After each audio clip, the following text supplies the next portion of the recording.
اسلام کا عروج و زوال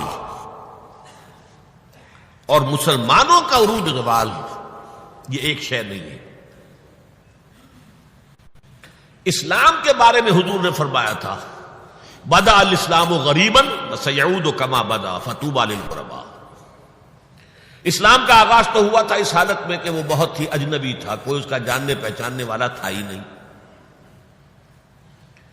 دوبارہ اگرچہ اس کے بعد حکومت تو آ گئی، ایک دور آ گیا، اسلام کا غلبہ ہو گیا، لیکن ان قریب اسلام دوبارہ غریب ہو جائے گا، دوبارہ اجنبی ہو جائے گا. ان قریب سیعود، سین کے ساتھ جب عربی زبان میں فعل مستقبل بنتا ہے، سوفا وہ ذرا دور کی بات ہے، لیکن بس سیعود ان قریب وہ دوبارہ غریب ہو جائے گا. فطوبى للغرباء، تو مبارکباد اور تہنیت ہے ان لوگوں کے لیے جو اسلام کی غربت کے دور میں خود بھی غریب ہو جائیں، خود بھی اجنبی ہو جائیں. لوگوں نے دقیانوسی کہے، یہ ابھی تک چمٹے ہوئے ہیں سنت رسول کے ساتھ، یہ ابھی تک انہی چیزوں کے لیے دقیانوسی لوگ ہیں.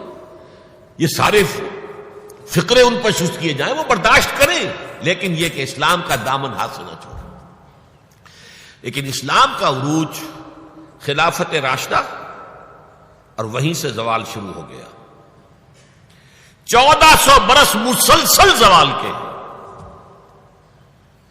اسلام کو دوبارہ عروج حاصل نہیں ہوا. حال ہی کے وہ 2 اشعار 100% اپلیکیبل ہیں. پستی کا کوئی حد سے گزر نہ دیکھے، اسلام کا گر کر نہ ابھر نہ دیکھے. مانے نہ کبھی کہ مد ہے ہر جزر کے بعد، دریا کا ہمارے جو اتر نہ دیکھے. اسلام کا تو عروج پھر نہیں آیا، پھر وہ خلافت راشدہ تو آج تک قائم نہیں ہوئی، پھر ایک مکمل دین نظام کی حیثیت سے تو دنیا میں کہیں نہیں آیا.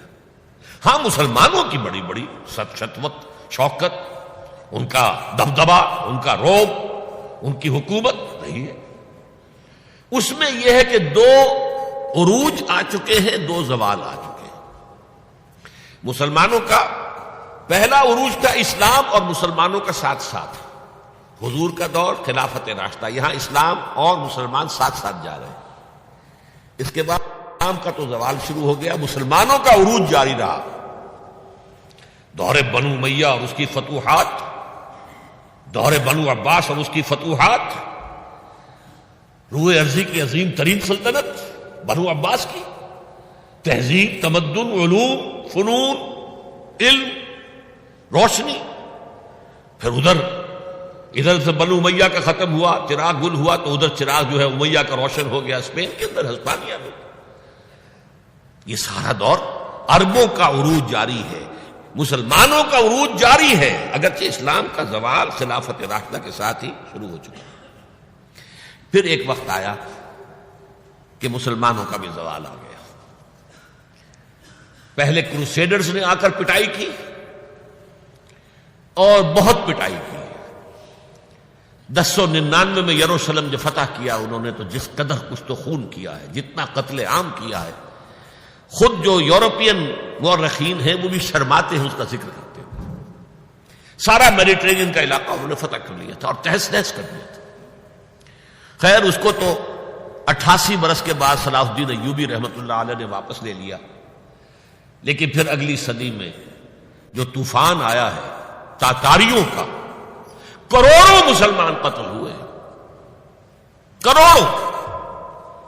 1258 میں سقوط بغداد اور خلافت بنو عباس کا ٹمٹماتا ہوا چراغ روشن.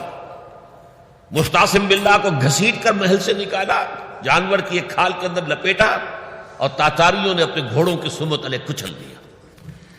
اور شیخ سعدی نے کہا آسماں را حق بود در خون بارد بر زمین بر زوال ملک مستعصم امیر المومنین. یہ عربوں کا زوال. اور نوٹ کر لیجئے پلیز، اس وقت سے عرب امت مسلمہ کی قیادت سے معزول کر دیے گئے، آج تک معزول ہیں. دوبارہ عروج مسلمانوں کو ہوا، لیکن وہ ایک معجزہ. جن تاتاریوں نے کروڑوں کو مارا تھا مسلمانوں کو، وہی ایمان لیا. انہوں نے مسلمانوں کو کانکر کیا تھا، اسلام نے انہیں کانکر کر لیا. ہے آیا فتنہ تاتار کے افسانے سے، پاسباں مل گئے کعبے کو صنم خانے سے۔ اب یہ تاتاری ہورس تھے، ترکس، انہیں قیادت ملی عالم اسلام کی۔ ترکان تیموری ہندوستان میں، ترکان صفوی ایران میں، ترکان سلجوقی مڈل ایسٹ میں، ترکان عثمانی کا تو کہنا ہی کیا ہے، ایشیا مائنر سے شروع ہو کر پھر یہ کہ 3 بر اعظموں پر سلطنت روما کی طرح کی ایک عظیم سلطنت قائم کی ہے، دی گریٹ آٹومان امپائر، اور خلافت بھی انہیں منتقل ہو گئی۔ یہ جو دوسرا عروج تھا یہ ترکوں کے زیر قیادت تھا، عربوں کے نہیں۔ لیکن پھر اس کا بھی زوال آ گیا۔ اس کا زوال آیا یورپین کولونیلزم کے ہاتھوں۔ آغاز ہوا 1492 میں، سقوط غرناطہ، فال آف گرناطہ۔